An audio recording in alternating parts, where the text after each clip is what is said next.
It started with an old article I found buried deep in a dusty stack of newspapers at the local library. A small faded piece tucked away in the back corner of a forgotten section. The headline read, "The Vanishing of Larkin's Hollow, a mystery still unsolved." I remember reading it over and over, the words not quite making sense. A town that had existed in the 18th century, suddenly abandoned overnight. No warning, no explanation, just gone. The article painted an eerie picture of the town, a once thriving settlement that had been swallowed by time, its inhabitants vanishing without a trace. The buildings, still intact, stood as if frozen in time, plates left half full on dining tables, chairs knocked over as if people had just gotten up to leave. A child's doll, abandoned in the dirt, its porcelain face cracked, eyes staring blankly at the sky.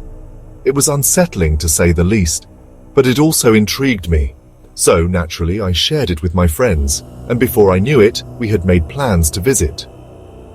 It was a perfect day when we arrived. The sun hung high in the sky, casting long shadows on the ground, and the wind carried the scent of fresh pine and earth.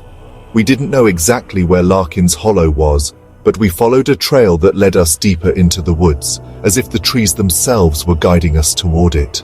The path was overgrown, nearly swallowed by nature, but there were signs of something that had once been a road.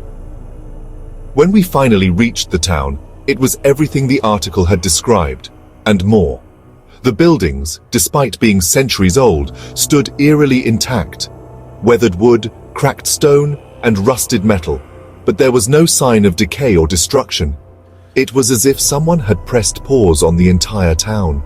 The houses were mostly small cottages, each with its own dilapidated porch